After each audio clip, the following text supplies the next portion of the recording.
Bienvenue à l'émission Crois-tu? Notre invité d'aujourd'hui, très jeune, il cherchait des réponses sur le sens de la vie et l'après-mort. Sa recherche l'a conduit dans une quête de réponses à travers des drogues et à travers différents mouvements spirituels. C'est dans cette recherche qui l'a emmené à voyager à travers le monde que Dieu allait se révéler et lui faire connaître le merveilleux message de Jésus. Sans plus tarder, je vous présente notre invité d'aujourd'hui, Monsieur Patrice Nagan. Patrice, bienvenue à l'émission Crois-tu? Merci beaucoup, Régent. Merci, ça me fait plaisir d'être là avec vous. La parole est à toi, cher Patrice. Bon, ben, me demander un peu de raconter mon histoire, comment j'en suis venu à rencontrer Jésus, à choisir de le suivre. Peut-être d'entrée de jeu, j'aimerais partager deux courts versets qui vont aider à comprendre un peu moi, le cheminement et cette quête que j'avais. Dans Ecclésiaste, Dieu dit qu'il a mis la pensée de l'éternité dans le cœur de chaque être humain. Hmm. Et cette pensée d'éternité est là dans le cœur de l'être humain qui le pousse à se poser des questions. Il doit avoir autre chose, il doit avoir quelque chose de plus grand, à se poser des questions sur la vie, sur l'existence et ces choses-là. Un autre texte dans Luc qui dit, Jésus dit, demandez, vous recevrez, cherchez et vous trouverez. Et c'était ma quête, je voulais trouver. Pour moi, déjà vers l'âge de 14 ans, je me réunissais dans l'Outaouais avec des groupes d'amis, j'étais à la famille, il y avait un chalet là-bas et puis on se posait des questions Mais t'es existentielles. natif d'où, Patrice? Je suis natif de Laval et j'ai passé mon enfance dans l'Outaouais et mon adolescence aussi. Et puis, mais c'était les fins de semaine et l'été, c'était dans l'Outaouais. Donc, c'est là que j'ai passé les plus grandes influences, c'était là surtout. Mais j'allais à l'école à Laval. Et puis, c'est ça, j'étais là avec des amis, puis on se posait ces questions existentielles-là. Pourquoi qu'on est sur Terre? Qu'est-ce qu'il y a après? Pour moi, ça avait pas de sens qu'on se lève le matin. À l'époque, c'est je vais à l'école, je reviens le soir, je me couche, je me relève le matin, je vais à l'école, je reviens le soir, je me couche, je fais mes petites choses aussi, et ainsi de suite. Plus tard, c'est le travail, puis à la fin de ma vie, je meurs, puis c'est tout. Il devait y avoir d'autres choses, puis je cherchais, j'avais besoin de savoir ce que c'était. Fait qu'avec ses amis autour d'un feu, Hmm. ici dans l'Outaouais, on dit ici, parce qu'en ce moment, je suis là, on se posait ces questions existentielles sur la puissance du subconscient, la puissance du cerveau, la vie après la mort, toutes ces affaires-là, les extraterrestres. Et on cherchait, on se posait des questions. Et puis là, un jour, quelqu'un a emmené un peu de drogue et puis on a commencé à consommer. La consommation a fait place à des plus grosses drogues. Et puis un jour, j'étais rendu peut-être à 16 ans, mes amis commençaient à se piquer et puis je préparais des doses pour eux autres. Et là, je les ai vus tomber un après l'autre. Et je suis parti, sorti de l'endroit où ils étaient. Je suis revenu quelques heures après, il était encore là. Je me suis dit, non, c'est pas ça que je cherche, c'est pas là que je vais trouver des réponses. J'étudiais en ce moment-là en photographie à Laval et une fille avec qui j'étudiais, elle me dit, écoute, il y a une conférence ce soir. Viens. Et puis la personne qui va donner la conférence, elle va répondre à beaucoup de tes questions. Donc je suis allé là et c'était un genre de gourou. Gourou qui enseignait une philosophie orientale avec de méditation et des choses comme ça. Il nous faisait faire des expériences assez weird. Et j'allais là semaine après semaine et j'emmenais du monde là, semaine après semaine. Puis à un moment donné, après un an, j'avais l'impression qu'il me manquait quelque chose. Fait que je vais le voir, on l'appelait Swami. Je dis, Swami, tu nous enseignes ces choses-là, mais j'ai l'impression qu'il manque quelque chose d'important. J'ai dit, qui t'a enseigné ces choses-là? Il dit, c'est un maître en Inde. Mais j'ai dit, je veux plus d'autres intermédiaires. Je veux aller directement à ce maître-là. Donc, j'ai préparé un voyage pour aller en Ah Inde. oui. Et quelques semaines après, je m'apprêtais à partir avec une copine qui voulait venir avec moi. Et une semaine avant de partir, vous voyez, Dieu avait mis cette pensée d'éternité dans mon cœur. Dieu m'interpellait au travers de ça. Tu sais, Dieu nous interpelle, il cogne à la porte de notre cœur, et puis il le faisait. Mais je cherchais. Et une semaine avant de partir, j'avais une journée d'achat à faire, plusieurs arrêts à faire en autobus. Et puis, donc, j'attendais l'autobus, la 24, je pense, à Laval. Et j'étais seul avec le chauffeur d'autobus. C'était très tôt le matin. On commence à parler ensemble et puis il m'a dit, qu'est-ce que tu fais? Ben, je prépare, j'étais un jeune hippie ok, à l'époque, là.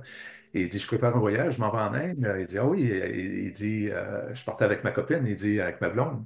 Il dit, vous ne devriez pas partir tout seul, vous devriez partir à trois. Je dis, vous voulez venir avec moi? Il dit, non, non, emmène le Seigneur. Je dis, ben oui, c'est bon pour toi. Pour moi, j'avais rien d'autre. J'avais rien contre. C'était comme Dieu, le Seigneur, une force en haut d'une montagne, l'être suprême, avec plusieurs trails pour y aller, mais c'était pas la mienne, c'était la sienne. Mais Un maître spirituel parmi tant d'autres, c'est alors ça, part c'en avec le était un Seigneur parmi tant aussi. d'autres. C'était bon pour lui. Puis, ben, je suis sorti de l'autobus 5-10 minutes après, pas plus que ça. Aller faire d'autres choses.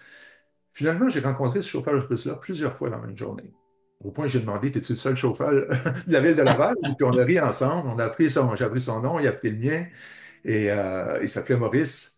Et finalement, la dernière fois que je l'ai vu, je revenais vers chez moi, il m'a proposé de m'offrir un Nouveau Testament, et il en a déposé un dans ma boîte aux lettres. Et une semaine après, je suis parti, et j'avais un billet d'avion seulement pour le Maroc. On est parti, ma copine et moi, et Dieu continue à m'interpeller. Rendu au Maroc, on a commencé à avancer. Et il a fallu traverser une chaîne de montagnes. On a acheté un âne pour traverser la chaîne de montagnes.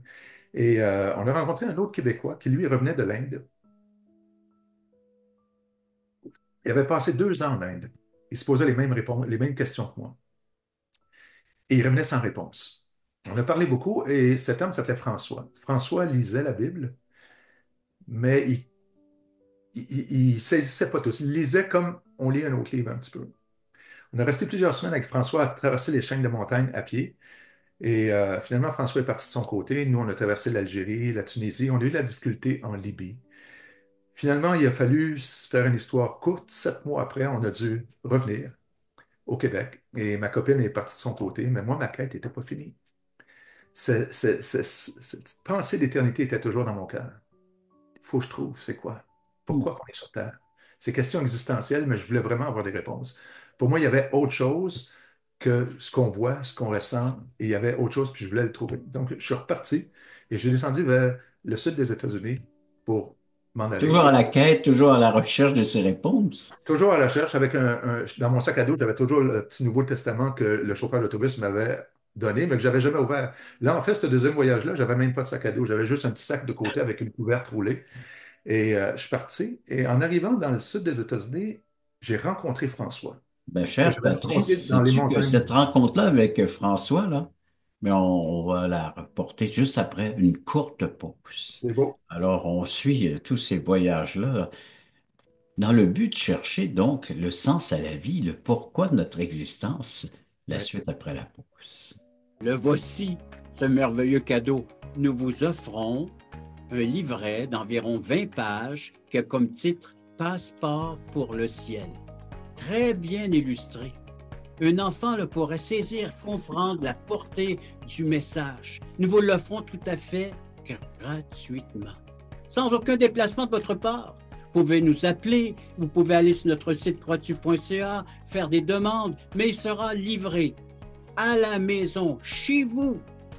Alors donc, juste en faire la demande, et il sera livré gratuitement à la grandeur du Québec, grandeur du Canada, à tous ceux qui voudront le recevoir, qui va vous expliquer comment avoir un passeport pour entrer au ciel. Et cela pour l'éternité.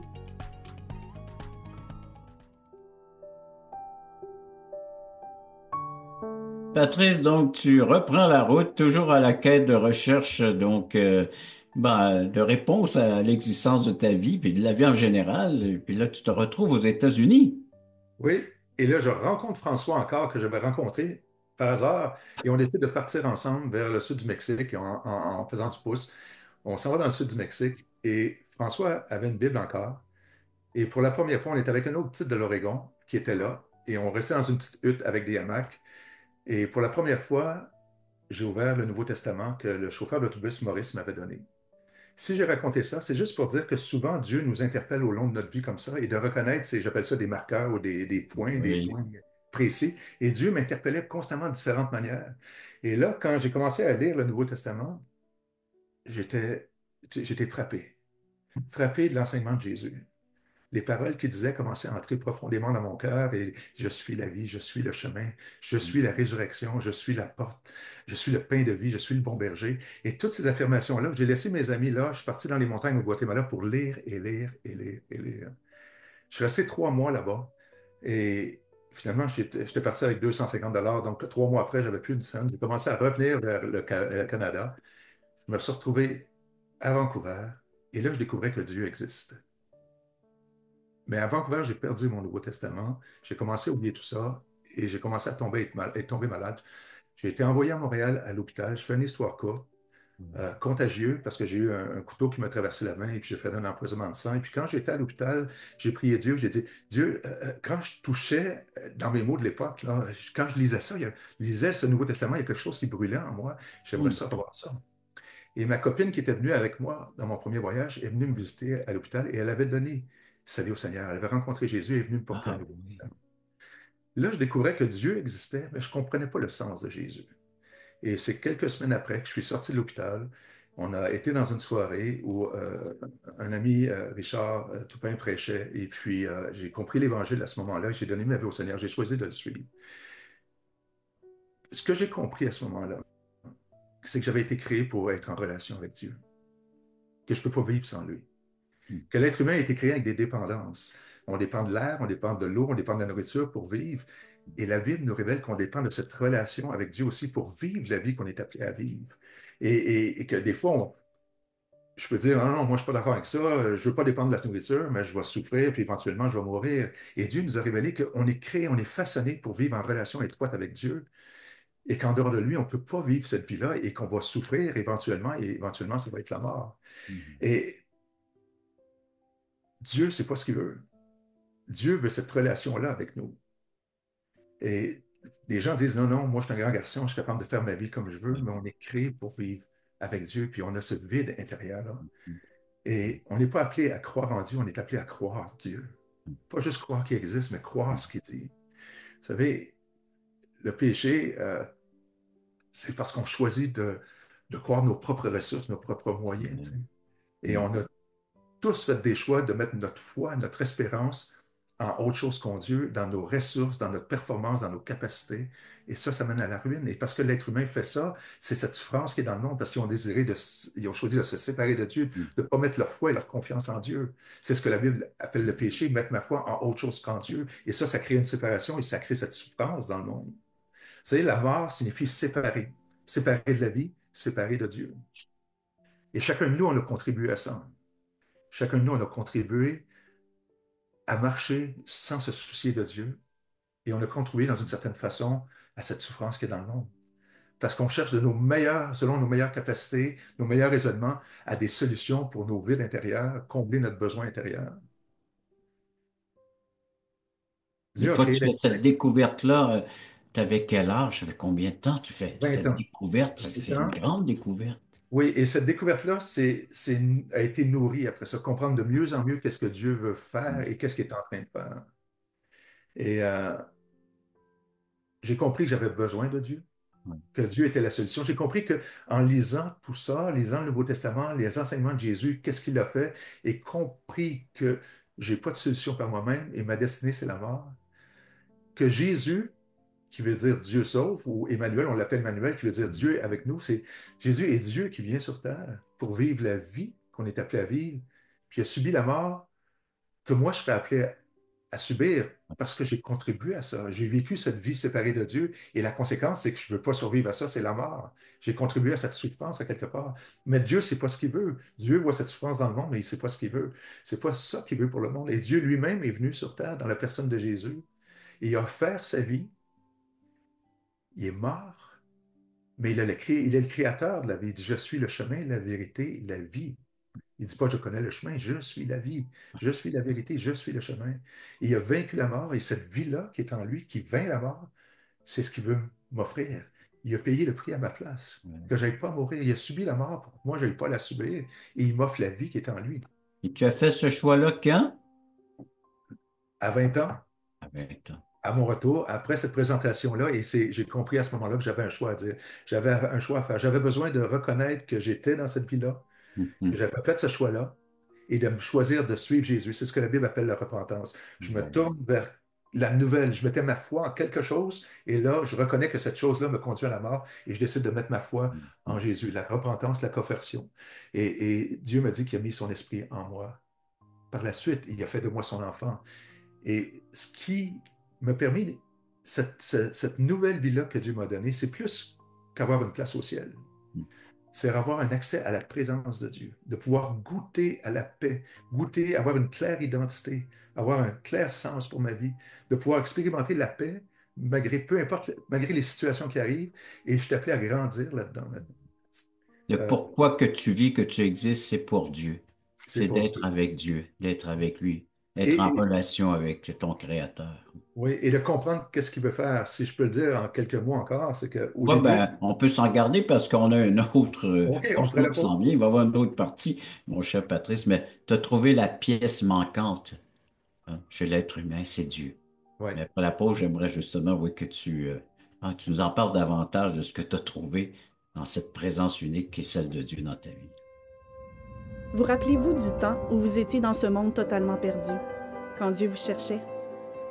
Vous souvenez-vous de la joie ressentie au moment où vous êtes passé de l'ombre à la lumière, quand votre raison de vivre par l'amour de Dieu est devenue claire? Allons, levons les yeux, montons sur la montagne pour conquérir. À la gloire de Dieu et au salut des âmes perdues, il est temps de célébrer notre foi.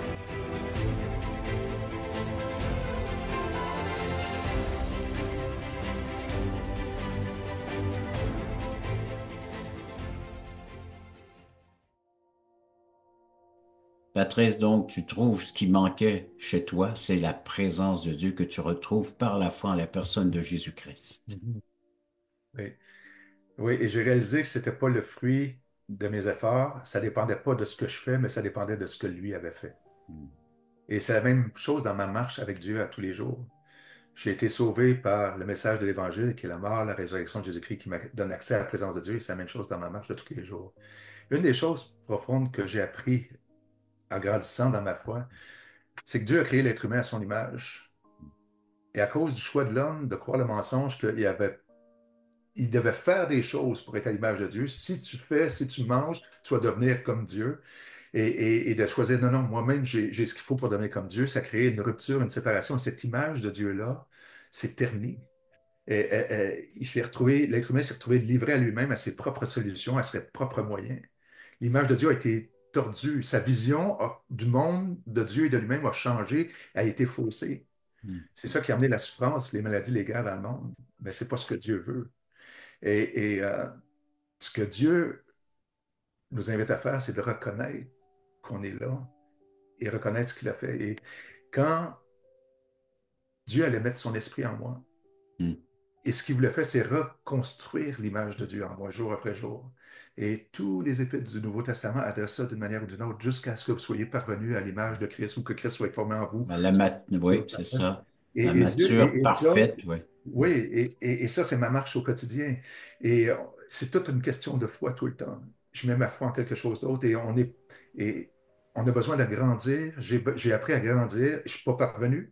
Encore, je m'aperçois des aspects dans ma vie. Hop, j'ai de la difficulté à mettre ma foi en Jésus. Je mets ma foi dans d'autres moyens. Jésus, oui, mais plus peut-être mes performances pour être appréciées. Jésus, plus un gros compte en banque pour ma sécurité.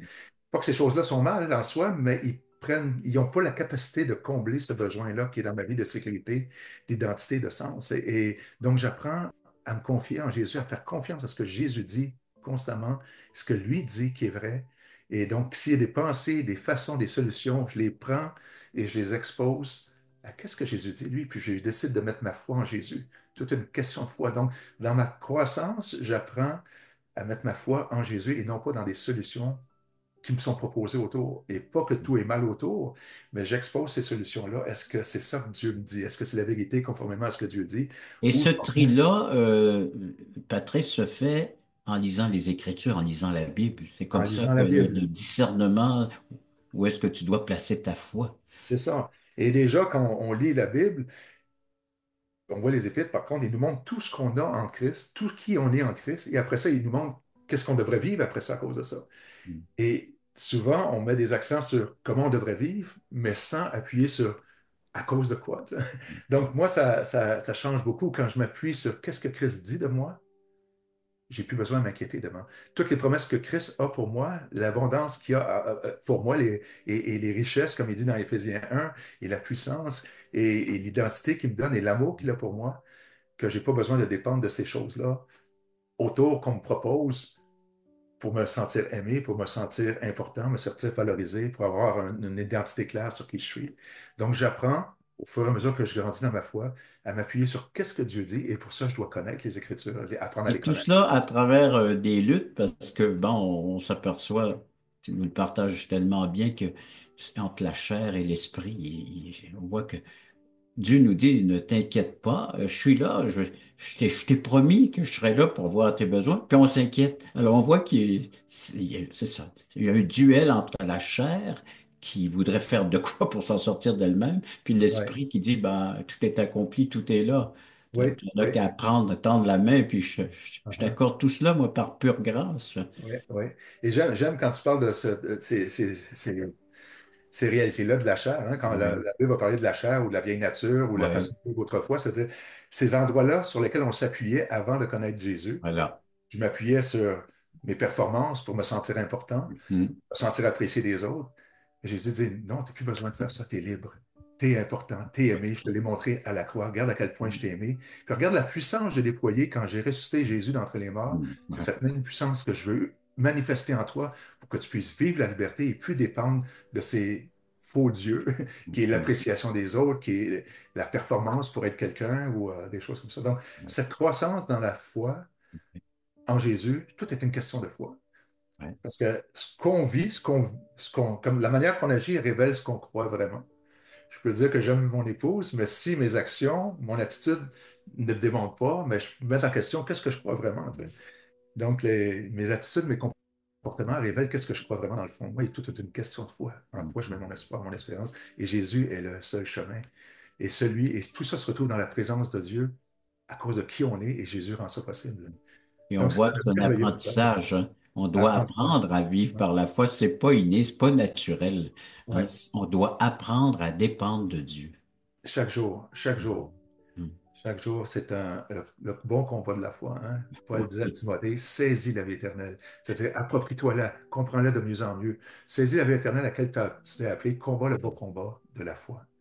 Toujours mettre la foi à la bonne place et grandir Jésus-Christ. Mettre notre foi dans l'œuvre accomplie par Jésus-Christ. Mhm. C'est un merveilleux message qui libère, qui transforme Oui. et qui guérit. Guérit Ouais, des parce blessures que, profondes. ouais, Ouais, comme tu dis, ça ne dépend plus de nous, ça ne dépend que du Seigneur Jésus-Christ, le ouais, don de Dieu, hein, qui est ouais. offert par la personne de Jésus de vivre pleinement Mhm. cette vie-là maintenant et que lui seul peut la faire développer, hein. Ouais, ouais. Et à nous de Et lui comme, laisser cet espace, cette place en nous. Ce que je vais faire, c'est que je vais passer à la courte pause maintenant, puis on se garde du temps pour la fin pour que tu puisses parler à nos téléspectateurs de façon peut-être un peu plus intime, puis leur dire comment eux aussi peuvent bénéficier de ce que tu possèdes maintenant par la foi en Jésus après la pause.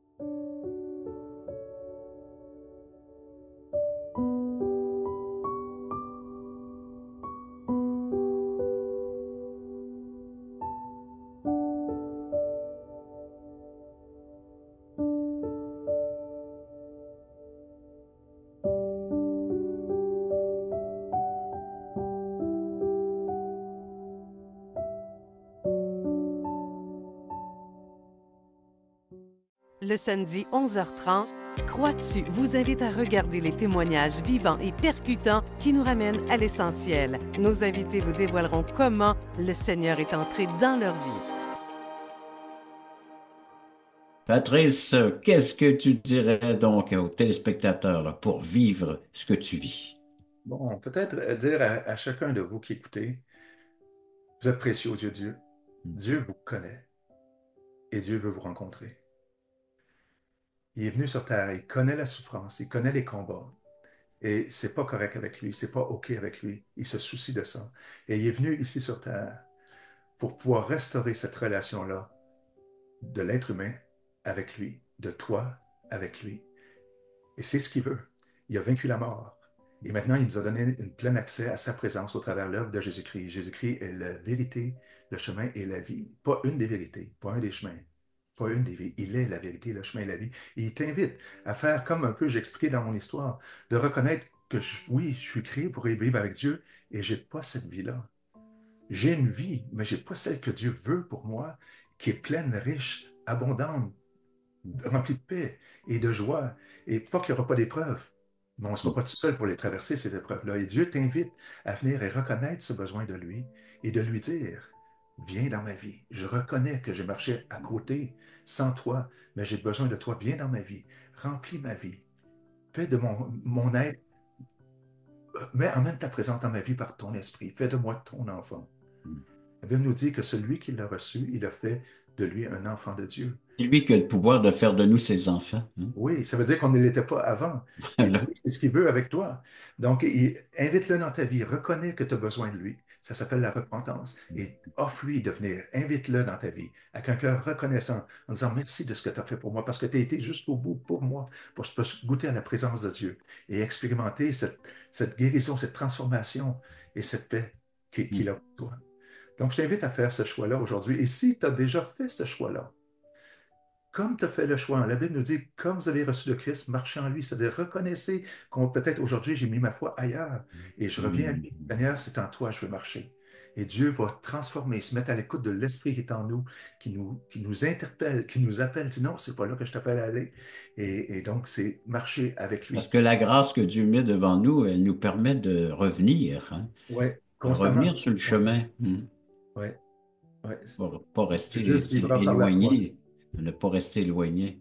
Hein. Oui, c'est vrai. Ben, je te dis merci, Patrice, pour ton intervention, puis ta Ça me fait présence à plaisir. l'émission Croix-dessus. Juste poursuivre avec nos téléspectateurs, les inviter à venir nous rencontrer sur la plateforme à croixtu.ca.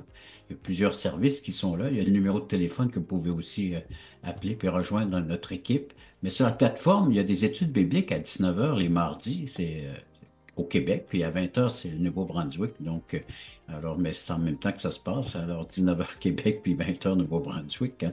Alors, puis le samedi à 9h30, c'est le témoignage. Donc, comme vous venez d'entendre celui de Patrice, alors vous avez des témoignages en direct sur Zoom, sur notre plateforme à croixtu.ca. Et puis, vous avez de la littérature qui est offerte tout à fait gratuitement, un passeport entre autres pour le ciel. Alors, tout ça, ce sont des services qu'on met à votre disposition. Vous avez entendu le témoignage de Patrice, vous voyez ce qu'il vit présentement, ce qu'il vient de nous partager. Euh, le nombre d'années est là, et puis c'est toujours présent, cette présence de Dieu. C'est une qualité de vie, en plus c'est une vie éternelle, donc elle n'aura jamais de fin, cette fameuse vie qui est une qualité exceptionnelle parce qu'elle vient d'en haut, elle vient pas des hommes, elle vient de Dieu. Un cadeau, une grâce nous a été faite. Alors, Patrice, merci encore de ta participation. Merci à vous, merci à toute l'équipe, merci de votre travail et que le Seigneur puisse continuer à se révéler, que les gens puissent continuer à le rencontrer, à Hmm. découvrir ce merveilleux message. Amen. Merci. Et merci à nos téléspectateurs d'avoir été à l'écoute de cette autre émission. Crois-tu?